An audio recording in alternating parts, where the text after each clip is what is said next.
سبحان اللہ ما اجمل کا ما حسن کا ما اکمل کا. نحمدہ ونصلی علی رسولہ النبی الکریم الامین. اما بعد فاعوذ باللہ السمیع العلیم من الشیطان الرجیم. بسم اللہ الرحمن الرحیم. قال اللہ تبارک و تعالی فی القرآن الحکیم. ان اللہ وملائکتہ یصلون علی النبی یا ایہا الذین آمنوا صلوا علیہ وسلموا تسلیما. الصلاۃ والسلام علیک یا رسول اللہ. الصلاۃ والسلام علیک یا نبی اللہ. الصلاۃ والسلام علیک یا شفیع المذنبین وعلی آلک واصحابک یا رحمۃ للعالمین. اللہ تبارک و تعالیٰ کی حمد و ثنا سرور کونین نبی مکرم وجہ تخلیق کائنات جان رحمت حضرت محمد مصطفیٰ صلی اللہ علیہ وآلہ وسلم کی بارگاہ اقدس میں درود و سلام کے نذرانوں کے بعد، سامعین ذی وقار، میرے دینی اور یقینی دوستوں، بزرگوں اور بھائیوں، اللہ تبارک و تعالیٰ کے فضل و کرم سے الحمدللہ نبی کریم صلی اللہ علیہ وآلہ وسلم کی سیرت مبارکہ کے سلسلے میں آج 15ویں درس کے ساتھ ہم آپ کے پاس ایک بار پھر حاضر ہیں. آج کے درس کا موضوع نبی کریم صلی اللہ علیہ وآلہ وسلم کا پہلی بار تجارتی قافلے کو لے کر شام جانا اور پھر واپسی پر سیدہ ختیجۃ الکبریٰ رضی اللہ تعالی عنہا کے ساتھ آپ کے نکاح مبارک کا معاملہ، اور پھر آپ صلی اللہ علیہ وآلہ وسلم کی زندگی کے وہ ایام جو نکاح مبارک کے بعد سیدہ ختیجہ کی معیت میں گزرے. ان پر مختصر سی گفتگو کی جائے گی. آج الحمدللہ ہمارا اس سلسلے میں 15واں درس ہے، اور نبی کریم صلی اللہ علیہ وآلہ وسلم کی سیرت مبارکہ کے مختلف گوشوں پر اور پہلوؤں پر گفتگو کرنے کا مقصد عوام الناس تک آسان پیراہے میں نبی کریم صلی اللہ علیہ وآلہ وسلم کی زندگی حیات مقدسہ پہنچانا، اور آپ صلی اللہ علیہ وآلہ وسلم کی عظمت اور آپ صلی اللہ علیہ وسلم کی ذہانت اور فطانت اور آپ صلی اللہ علیہ وآلہ وسلم کی زندگی کے مختلف پہلوؤں کو اجاگر کرنا ہے. نبی کریم صلی اللہ علیہ وآلہ وسلم کی عمر مبارک 25 سال کم و پیش ہو چکی تھی،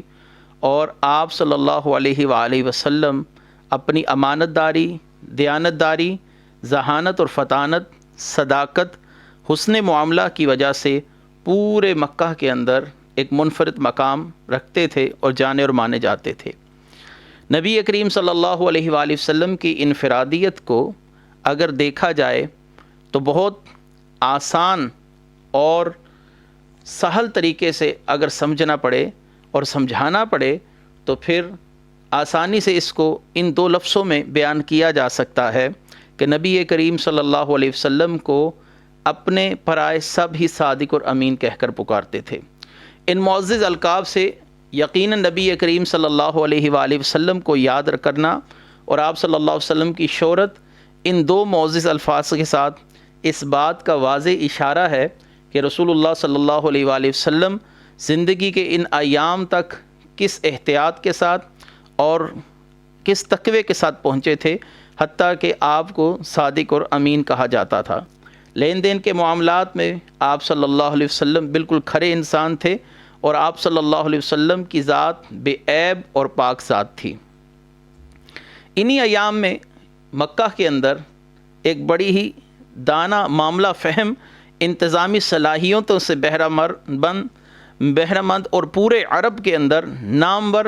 اور امیر ترین خاتون سیدہ ختیجہ رضی اللہ تعالی عنہا تھی.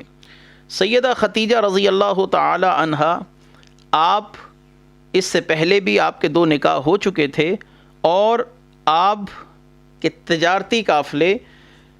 دوسرے ممالک بالخصوص ملک شام میں تجارتی مال لے کر وقتاً فوقتاً روانہ ہوتے رہتے، اور ان تجارتی قافلوں سے یا سامان تجارت سے سیدہ خدیجہ رضی اللہ تعالی عنہا کو اتنا مال مل جاتا کہ قریش کے تمام تاجروں میں کوئی آپ کی ہمسری نہیں کر سکتا تھا،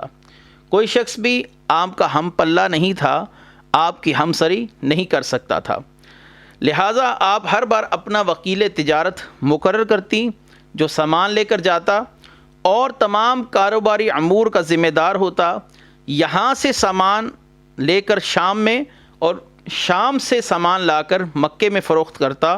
اس سے سیدہ خدیجہ رضی اللہ تعالی عنہا کی آمدنی دوسرے تاجروں کی نسبت بہت زیادہ بڑھ گئی۔ آپ چونکہ بیوہ ہو چکی تھیں اور آپ کی عمر مبارک 40 سال کے قریب تھی، یاد رہے آپ بھی کردار کے لحاظ سے بہت ہی حسن معاملہ، حسن صورت اور حسن سیرت رکھنے والی خاتون تھیں۔ آپ کے متعلق بھی لفظ طاہرہ مشہور تھا، اور قدرت نے آپ کو ظاہری اور باطنی رعنائیوں سے حسن سے مالا مال کر رکھا تھا، اور یہی وجہ ہے مال و دولت اور کردار کے اندر خوبصورتی، اس وجہ سے بہت سے سرداران مکہ آپ کے ساتھ نکاح کرنے کے خواہاں تھے، لیکن سیدہ خدیجہ رضی اللہ تعالی عنہ نے کسی کی بھی رائے پر عمل درآمد نہیں کیا۔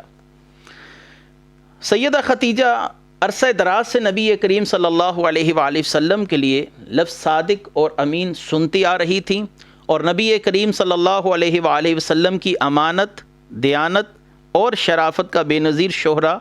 ان کے کانوں تک بھی جا پہنچا، اور ان کی خواہش تھی کہ ان کو ایسے ہی ایک امین ذہین وکیل کی ضرورت ہے۔ لہٰذا انہوں نے اپنے بھتیجے کے ذریعے جناب ابو طالب کو پیغام بھیجا کہ اگر آپ اجازت دیجئے تو میں محمد صلی اللہ علیہ وآلہ وسلم کو اپنا مال تجارت دے کر شام روانہ کرنا چاہتی ہوں، اور اس کے عوض آپ کو دوسرے وکلاء کی نسبت جو اجرت ہے اور جو معاوضہ ہے یہ دگنا دیا جائے گا۔ جناب ابو طالب نے فوراً حامی بھر لی اور حضور صلی اللہ علیہ وآلہ وسلم کو اس مال تجارت کو لے جانے کے لیے آمادہ کیا، اور آپ کو یقین دہانی کرائی یقیناً یہ بڑی کامیابیوں کا پیش خیمہ ہوگا۔ تجارتی قافلہ تیار ہوا۔ سیدہ خدیجہ رضی اللہ تعالی عنہ کو پتہ تھا کہ آپ صلی اللہ علیہ وآلہ وسلم بابرکت عادات و اطوار کے لحاظ سے بے مثل انسان ہیں، عرب کے مروجہ خصائل کو پسند نہیں کرتے، انتہائی پاکیزگہ زندگی گزار رہے ہیں۔ آپ کی زندگی کے مزید گوشوں کو دیکھنے کے لیے اور آپ صلی اللہ علیہ وآلہ وسلم کے حسن معاملات کو دیکھنے کے لیے اپنے خصوصی غلام میسرہ کو نبی کریم صلی اللہ علیہ وسلم کے ساتھ روانہ کیا، اور اس کو پابند کیا کہ تمہیں محمد مصطفیٰ صلی اللہ علیہ وآلہ وسلم جو حکم بھی دیں اس حکم کو بجا لانا۔ تو میسرہ کو ساتھ بھیجنے کا مقصد نبی کریم صلی اللہ علیہ وآلہ وسلم کی عظمت کے وہ پہلو اور آپ صلی اللہ علیہ وسلم کے حسن معاملات کو جاننا تھا جو تاحال سیدہ خدیجہ پر پوشیدہ تھے۔ ویسے تو رسول اللہ صلی اللہ علیہ وآلہ وسلم کی شہرت، آپ کا صادق اور امین ہونا، یہ تو وہ جانتی ہی تھیں، لیکن اب نبی کریم صلی اللہ علیہ وسلم کے لیے ان کے دل میں مزید تجسس بڑھ گیا کہ میں آپ کی ذات کے اور پہلوؤں کو بھی جان سکوں، آپ کی ذات کے مزید حسن کو جان سکوں جو اللہ تبارک و تعالی نے آپ کی ذات کے اندر رکھا ہے۔ تو میسرہ نبی کریم صلی اللہ علیہ وسلم کے ساتھ روانہ ہوا، اور اس کو خصوصی تلقین آپ صلی اللہ علیہ وسلم کا حکم ماننے کی تھی۔ قافلہ روانہ ہوتا ہوا منزلیں طے کرتا کرتا حدود شام میں داخل ہوا، اور ایک گرجے کے قریب اس تجارتی قافلے نے پڑاؤ ڈالا۔ یہ پڑاؤ ڈالنے کا مقام عمومی طور پر تمام قافلوں کے لیے تھا۔ پہلے بھی قافلے آتے تھے، اسی مقام پر پڑاؤ ڈالتے تھے اور یہاں پر کچھ دیر سستا لیتے تھے، آرام کرتے تھے، لیکن میسرہ نے اس بار ایک عجیب معاملہ دیکھا کہ جب یہ قافلہ یہاں پر قیام پذیر ہوا تو اس مقام کے قریب ایک عیسائیوں کے گرجے کا پادری، جس کا نام شارحین حدیث نے یا مورخین نے یا سیرت نگاروں نے یہ بیان کیا کہ اس کا نام نستورہ تھا، اور وہ بھاگا ہوا آیا اور اس نے نبی کریم صلی اللہ علیہ وسلم کو قریب آ کر بڑا بغور دیکھا، بڑے غور سے آپ صلی اللہ علیہ وآلہ وسلم کو دیکھا، اور آپ صلی اللہ علیہ وسلم کے چہرے اقدس دیکھ کر وہ پھر بھاگ گیا اور اپنی کتاب اٹھا لایا، جس کے اندر اس نے نبی کریم صلی اللہ علیہ وسلم کی ایک ایک نشانی پڑھ کر سنانا شروع کی، اور آپ صلی اللہ علیہ وسلم کی ذات مبارکہ کو دیکھتا رہا اور ساتھ ساتھ کہتا رہا ہاں یہ نشانی بھی اس ذات یعنی محمد صلی اللہ علیہ وسلم کے اندر موجود ہے، تو یہ وہی نبی ہیں جو نبی آخر الزمان ہیں، ان قریب اللہ تبارک و تعالی ان پر وحی کا نزول فرمائے گا اور اللہ تعالی ان کو فرائض نبوت عطا کرنے کا حکم عطا فرمائے گا۔ میسرہ نے یہ بات اپنے پلے باندھ لی، اور دوران کاروبار شام جب شام کے بازار میں نبی کریم صلی اللہ علیہ وسلم اس تجارتی سامان کو لے کر پہنچے، تو ایک پہلی بات جو میسرہ نے نستورہ سے جانی، اور اب دوسرا واقعہ جو میسرہ کے دل میں نبی کریم صلی اللہ علیہ وسلم کی عظمت کو مزید ابھار رہا تھا، اور آپ صلی اللہ علیہ وآلہ وسلم کی شان اور آپ صلی اللہ علیہ وآلہ وسلم کی عظمت پر یہ واقعہ بھی بڑی ہی واضح دلیل بنا۔ آپ صلی اللہ علیہ وآلہ وسلم کا شام کے بازار میں ایک تاجر کے ساتھ کسی معاملے پر گفتگو کا سلسلہ شروع ہوا، تو اس نے کہا کہ میں آپ کی بات پر تب یقین کروں گا جب آپ دو بتوں کی قسم لات اور عزیٰ کی قسم کھائیں۔ تو آپ صلی اللہ علیہ وآلہ وسلم نے ارشاد فرمایا میں نے زندگی بھر ان کی قسم نہیں کھائی، اور اگر ان کے قریب سے گزروں تو اپنے چہرے کو پھیر لیتا ہوں۔ تو وہ آدمی کہنے لگا اللہ کی قسم یہ نبی ہیں، ہمارے علماء بتاتے ہیں کہ ان کے اوصاف گزشتہ کتابوں میں لکھے ہوئے ہیں۔ یہ واقعہ امام جلال الدین سیوطی رحمۃ اللہ علیہ نے خصائص کبریٰ کے اندر روایت کیا۔ میسرہ نے یہ گواہی بھی ذہن نشین کر لی اور اس واقعے کو بھی ازبر کر دیا۔ پہلا واقعہ نستورہ کا وقوع پذیر ہوا، اس کے بعد اب اس شخص کا واقعہ میسرہ کے یقین میں مزید کاملیت پیدا کر رہا تھا اور یقین کو مزید محکم کر رہا تھا کہ یہ نبی آخر الزمان ہے، اور اللہ تبارک و تعالی ان کو وحی کے نزول کے لیے منتخب فرمائے گا، اور اللہ تبارک و تعالی ان کو رحمت للعالمین ہونے کا تاج ان کے سر پر رکھے گا۔ تو یہ دو واقعات نے میسرہ کے لیے راہ ہموار کر دی کہ وہ نبی کریم صلی اللہ علیہ وسلم کے لیے کوئی رائے بھی آسانی کے ساتھ قائم کر سکے۔ مال تجارت بک گیا، آپ صلی اللہ علیہ وسلم کی برکت سے شرح منافع کی شرح توقعات سے بہت زیادہ رہی۔ میسرہ بہت خوش ہوا، اس کا دل مچل رہا تھا کہ میں کب واپس پہنچوں۔ نبی کریم صلی اللہ علیہ وآلہ وسلم کے لیے یہ دو بڑی عظیم خوشخبریاں، اور آپ صلی اللہ علیہ وسلم کے حسن معاملات اور اس تجارتی قافلے سے حاصل ہونے والا بے حد و حساب نفع، اس کی خبر سیدہ خدیجہ تک کیسے پہنچاؤں۔ بہرکیف قافلہ واپسی کی طرف لوٹا۔ حضرت خدیجہ رضی اللہ تعالی عنہا آپ کو اطلاع دینے کے لیے میسرہ کو پہلے مکے میں بھجوا دیا گیا، تاکہ میسرہ وہاں پر پہنچ کر پیشگی اطلاع دے کہ نبی کریم صلی اللہ علیہ وآلہ وسلم اس تجارتی قافلے کے ساتھ بخیر و عافیت لوٹ آئے ہیں۔ میسرہ بھاگا ہوا سیدہ خدیجہ رضی اللہ تعالی عنہا کی بارگاہ میں پہنچا اور ان خوشخبریوں کا ذکر بھی سنایا، اور رسول اللہ صلی اللہ علیہ وسلم کے حسن معاملات، حسن کردار، آپ صلی اللہ علیہ وآلہ وسلم کے خوبصورت انداز تکلم، لوگوں کے ساتھ اچھے طریقے کے ساتھ گفتگو کرنا، اور آپ صلی اللہ علیہ وسلم کی ایمانداری اور دیانتداری کا ذکر سیدہ خدیجہ رضی اللہ تعالی عنہا سے کیا۔ سیدہ خدیجہ رضی اللہ تعالی عنہا جو پہلے ہی نبی کریم صلی اللہ علیہ وسلم کی صداقت اور امانت داری کی معترف تھیں، یہ تمام واقعات اور رسول اللہ صلی اللہ علیہ وسلم کے حسن معاملات کا سن کر ان کے دل میں نبی کریم صلی اللہ علیہ وآلہ وسلم کی عظمت، عقیدت اور محبت مزید گھر کر گئی۔ اور ایک اور عجیب واقعہ اسی صورتحال میں اضافہ کر رہا ہے، جو ان کے دل میں جو عقیدت تھی اس میں مزید اضافہ کر رہا ہے، کہ جب نبی کریم صلی اللہ علیہ وآلہ وسلم واپس مکے میں داخل ہوئے تو سیدہ خدیجہ اپنی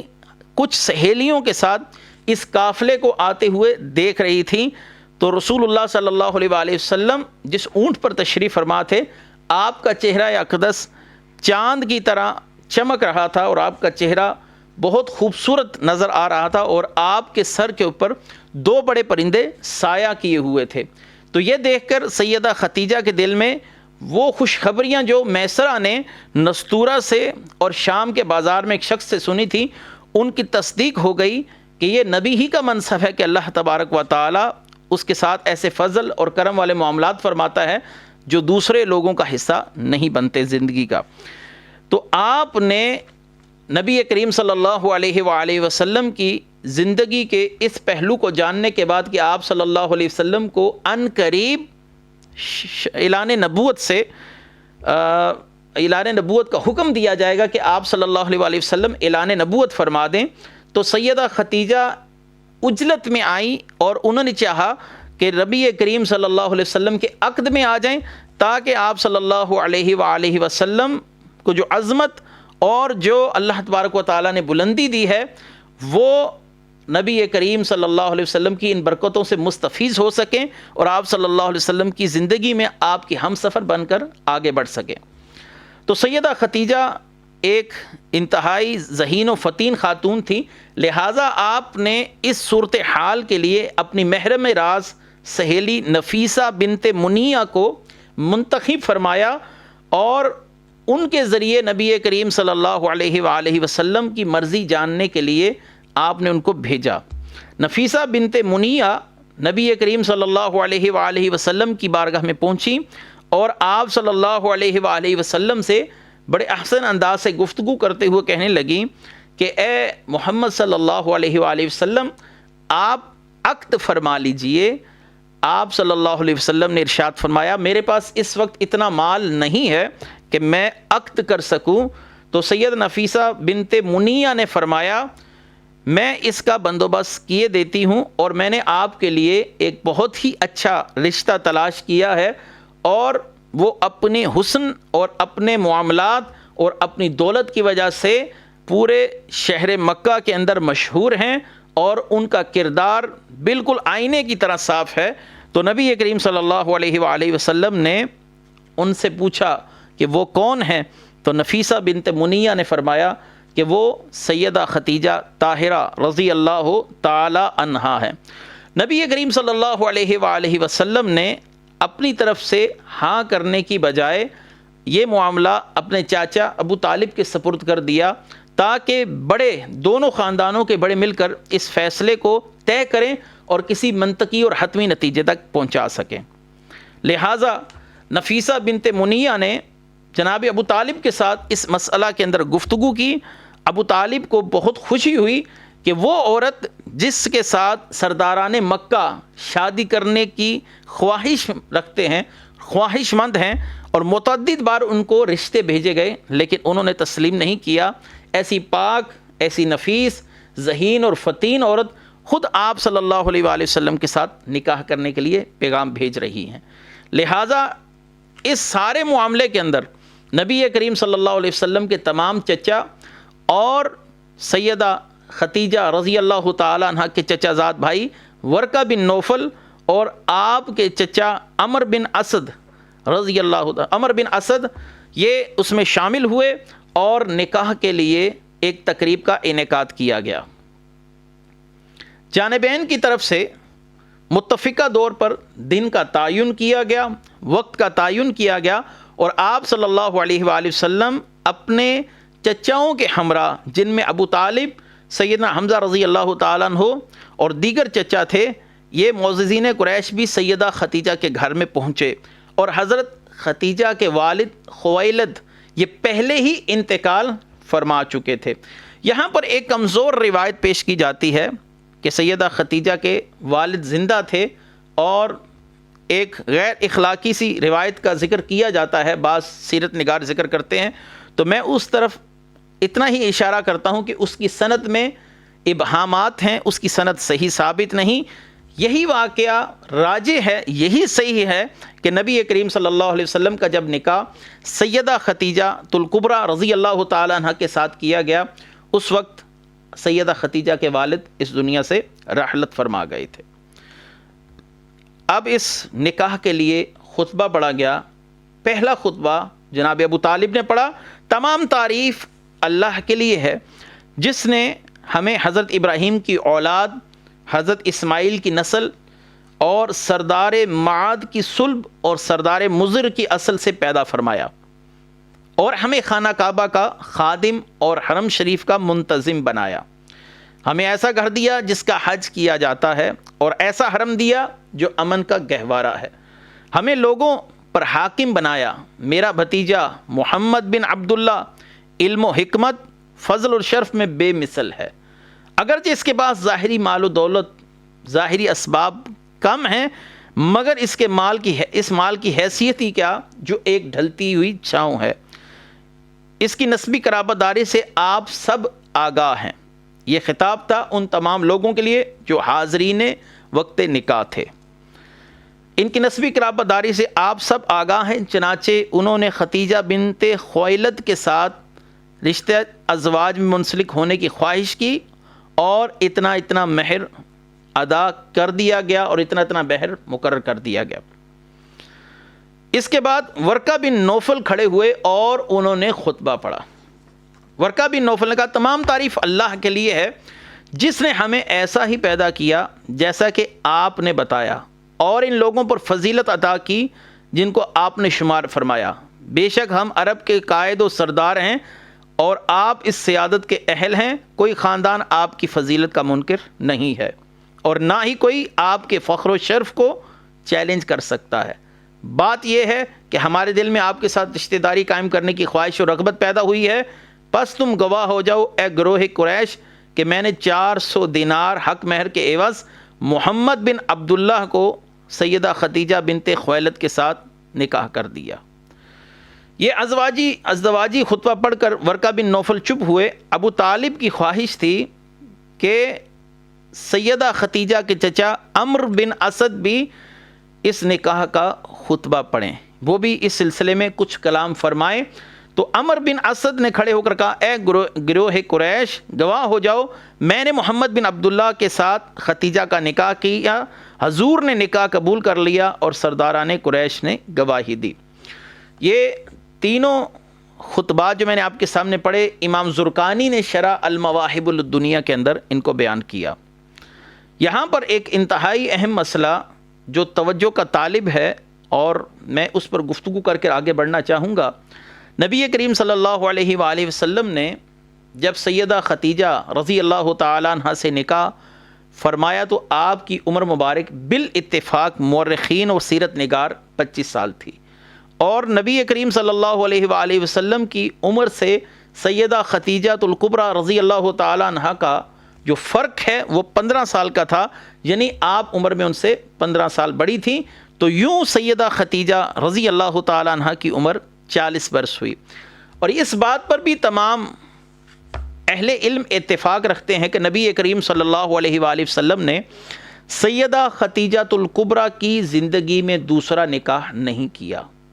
یعنی سیدہ ختیجہ الکبریٰ کی عمر مبارک جب 65 برس ہوئی،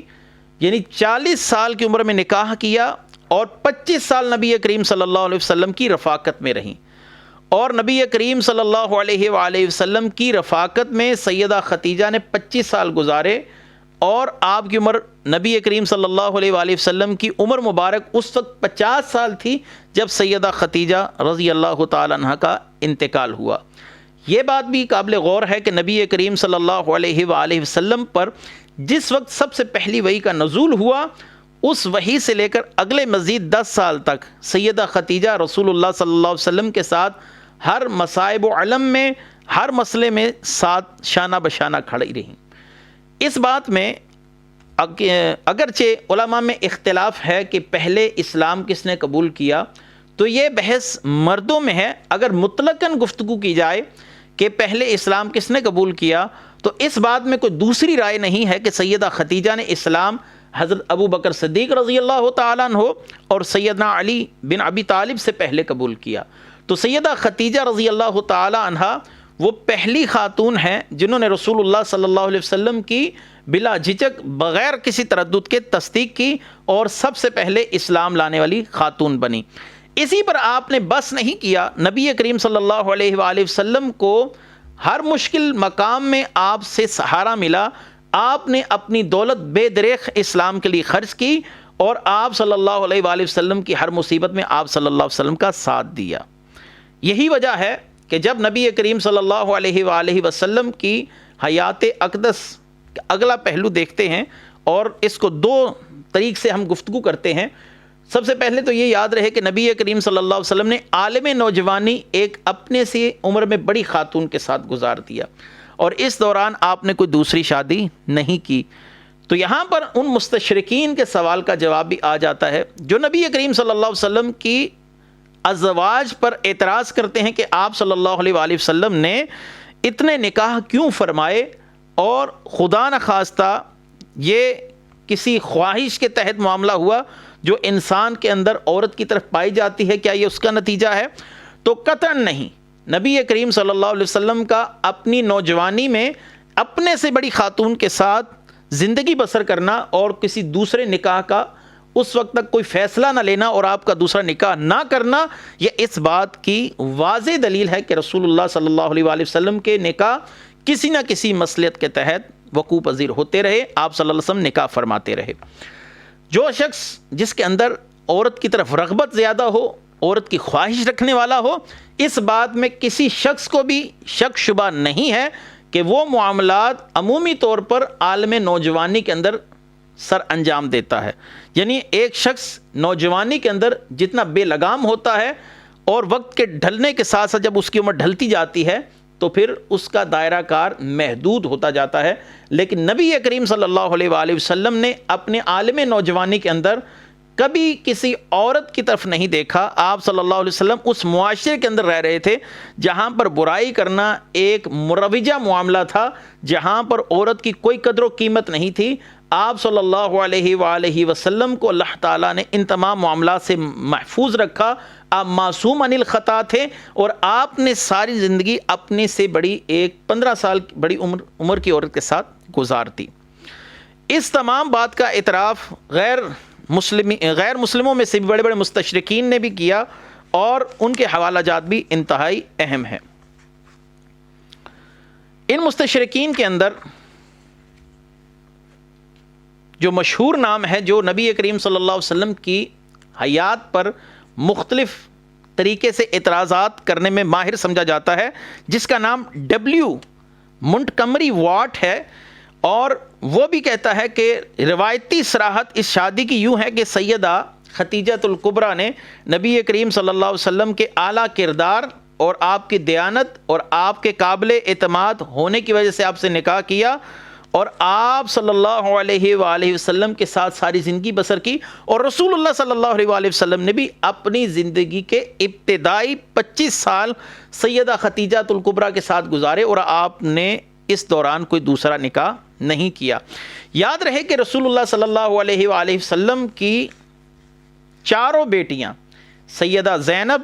سیدہ رقیہ، سیدہ ام کلثوم اور سیدہ فاطمہ، اور آپ صلی اللہ علیہ وسلم کے 3 میں سے 2 بیٹے سیدنا قاسم اور سیدنا عبداللہ رضوان اللہ تعالی علیہم اجمعین، ان جمی بچوں کی ولادت بھی سیدہ خدیجہ الکبریٰ کے بطن اقدس سے ہوئی۔ آپ سیدہ فاطمہ الزہرا کی والدہ محترمہ ہیں، اور آپ کی 3 بہنیں سیدہ زینب، سیدہ رقیہ اور سیدہ ام کلثوم بھی نبی کریم صلی اللہ علیہ وسلم کی حقیقی اولاد ہیں، لے پالک اولاد نہیں ہے۔ یہ اعتراض بھی بہت مشہور ہے کہ رسول اللہ صلی اللہ علیہ وسلم کی فقط ایک ہی بیٹی تھی، اور آپ صلی اللہ علیہ وآلہ وسلم کی جن 3 بیٹیوں کا نام لیا جاتا ہے، زینب، رقیہ اور ام کلثوم، تو یہ رسول اللہ صلی اللہ علیہ وآلہ وسلم کی اپنی سگی اولاد نہیں تھی، بلکہ سیدہ خدیجہ کے پہلے شوہروں سے یہ اولاد تھی۔ تو اس بات کا بھی میں ازالہ کرتا چلوں کہ سیدہ خدیجہ کے پہلے شوہر کا نام ابو حالہ بن زرارہ تھا۔ ابو حالہ بن زرارہ سے آپ کے فقط 2 بیٹے ہوئے، ایک کا نام حارث تھا اور ایک کا نام ہند تھا، اور پہلے خاوند کی وصال کے بعد، وفات کے بعد، سیدہ خدیجہ نے دوسرا نکاح عتیق بن عائز مخزومی کے ساتھ کیا، اور ان سے ایک ہی بیٹی پیدا ہوئی جس کا نام ہندہ تھا۔ تو اس طرح پہلے 2 نکاحوں سے ہونے والے بچوں کی تعداد 3 ہے، ایک بچے کا نام حارث، ایک کا نام ہند، ان کے والد کا نام ابو حالہ بن زرارہ یعنی سیدہ ختیجۃ الکبریٰ کے پہلے شوہر۔ ان کے انتقال کے بعد دوسرے شوہر عتیق بن عائص مخزومی، ان سے سیدہ ختیجہ کی فقط ایک ہی بیٹی ہندہ تھی، لہٰذا باقی اولاد نبی کریم صلی اللہ علیہ وآلہ وسلم کی باقی بیٹیاں زینب، رقیہ، ام کلثوم، سیدہ فاطمہ یا حضرت ختیجہ سے ہی پیدا ہوئیں۔ اس کی تائید قرآن کریم فرقان حمید سورہ الاحزاب سے بھی ہوتی ہے کہ نبی کریم صلی اللہ علیہ وآلہ وسلم کو قرآن کریم فرقان حمید نے کچھ یوں ارشاد فرمایا، کچھ یوں خطاب فرمایا، کل لازواجک، اپنی ازواج سے فرما دیجئے، و بناتک، اور اپنی بیٹیوں سے کہہ دیجئے۔ یہاں پر بناتک یہ صیغہ جمع ہے جس کا اطلاق کم از کم 3 یا 3 سے زیادہ افراد پر ہوتا ہے۔ اے محبوب صلی اللہ علیہ وآلہ وسلم اپنی ازواج سے اور اپنی بیٹیوں سے فرما دیجئے۔ تو اگر آپ صلی اللہ علیہ وآلہ وسلم کی فقط ایک بیٹی اور سیدہ فاطمہ الزہرا رضی اللہ تعالیٰ عنہ آپ ہی کو آپ صلی اللہ علیہ وسلم کی ایک بیٹی تصور کیا جائے تو پھر قرآن کریم میں یہ جو صیغہ جمع استعمال ہوا جس کا اطلاق کم از کم 3 یا 3 سے زیادہ پر ہوتا ہے، تو پھر اس آیت کا مصداق دیگر اولاد کہاں گئی اور دیگر بیٹیوں کے لیے کیا صفائی دی جا سکے گی؟ تو نبی کریم صلی اللہ علیہ وآلہ وسلم کی زندگی کے ابتدائی ایام ہیں، آپ صلی اللہ علیہ وآلہ وسلم انتہائی مشکلات میں گھر گئے۔ ان ایام میں آپ صلی اللہ علیہ وسلم کو ہدف تمسخر بنایا گیا، آپ کا مذاق اڑایا گیا، آپ پر مصائب اور آلام کے پہاڑ توڑ دیے گئے۔ یقیناً ان دنوں میں سیدہ ختیجۃ الکبریٰ رضی اللہ تعالیٰ عنہ نبی کریم صلی اللہ علیہ وسلم کی ڈھارس بنداتی، آپ صلی اللہ علیہ وسلم کے ہر دکھ میں برابر کی شریک ہوتی، آپ صلی اللہ علیہ وسلم کو تسلی دیتی۔ یہی وجہ ہے کہ نبی کریم صلی اللہ علیہ وآلہ وسلم ساری زندگی سیدہ ختیجۃ الکبریٰ کو نہیں بھول سکے۔ اور سیدہ عائشہ رضی اللہ تعالی عنہا فرماتی ہیں کہ نبی کریم صلی اللہ علیہ وآلہ وسلم جتنی کثرت کے ساتھ سیدہ ختیجۃ الکبریٰ کو ان کے وصال کے بعد یاد کرتے تھے، مجھے نبی کریم صلی اللہ علیہ وسلم کی اور کسی زوجہ پر اتنی غیرت نہیں آتی تھی جتنی اس سیدہ ختیجہ جو وصال پا چکی ہیں ان پر غیرت آتی تھی۔ حالانکہ یہ ایک فطری اور طبعی تقاضا ہے کہ جو ازواج حیات ہیں رسول اللہ صلی اللہ علیہ وسلم کے حرم پاک میں موجود ہیں، سیدہ عائشہ رضی اللہ تعالی عنہا کو فطری طور پر ان پر غیرت آنی چاہیے، لیکن سیدہ عائشہ فرماتی ہیں کہ رسول اللہ صلی اللہ علیہ وسلم اتنی کثرت کے ساتھ سیدہ ختیجۃ الکبریٰ رضی اللہ تعالی عنہا کا ذکر فرماتے کہ مجھے سیدہ ختیجۃ الکبریٰ پر غیرت آتی۔ نبی کریم صلی اللہ علیہ وآلہ وسلم کی ایک اور حدیث مبارکہ جو سیدہ ختیجۃ الکبریٰ کے کردار کے متعلق ہر قسم کے اشکال کو ختم کرے گی، بلکہ رسول اللہ صلی اللہ علیہ وسلم کی اس مبارک زوجہ کے کردار کی عظمت کو مزید نکھار کر پیش کرے گی۔ آپ نبی کریم صلی اللہ علیہ وآلہ وسلم نے ارشاد فرمایا کہ مریم اپنے دور کی خواتین میں سب سے افضل تھی، یہ صحیح بخاری کی حدیث ہے، اور ختیجہ اس دور کی تمام خواتین میں سب سے زیادہ افضل ہے۔ اور نبی کریم صلی اللہ علیہ وآلہ وسلم اتنی کثرت کے ساتھ سیدہ ختیجہ کا ذکر فرماتے کہ صحیح بخاری میں حدیث ہے، سیدہ عائشہ رضی اللہ تعالی عنہ فرماتی ہیں کہ میں بعض اوقات حیرت و استعجاب سے پکار اٹھتی، یا رسول اللہ صلی اللہ علیہ وسلم آپ ان کا اتنا ذکر فرماتے ہیں گویا دنیا میں ختیجہ کے سوا کوئی عورت ہے ہی نہیں۔ اور نبی کریم صلی اللہ علیہ وآلہ وسلم ایک دفعہ تشریف فرما تھے تو جبریل امین نبی کریم صلی اللہ علیہ وآلہ وسلم کی بارگاہ میں حاضر ہوئے اور کہنے لگے یہ ختیجہ آ رہی ہیں اور ان کے ہاتھ میں ایک برتن ہے جس میں انہوں نے کچھ کھانے کے لیے، شارحین نے یہ بتایا کہ اس برتن میں حلوہ تھا ایک خاص قسم کا جو عرب کے لوگ بنایا کرتے تھے۔ تو حضرت جبریل علیہ السلام نے کہا یا رسول اللہ صلی اللہ علیہ وسلم جب وہ تشریف لائیں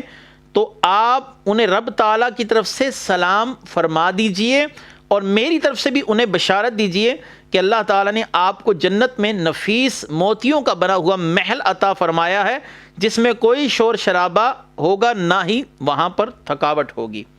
تو نبی کریم صلی اللہ علیہ وآلہ وسلم کے انقلاب کے سلسلے میں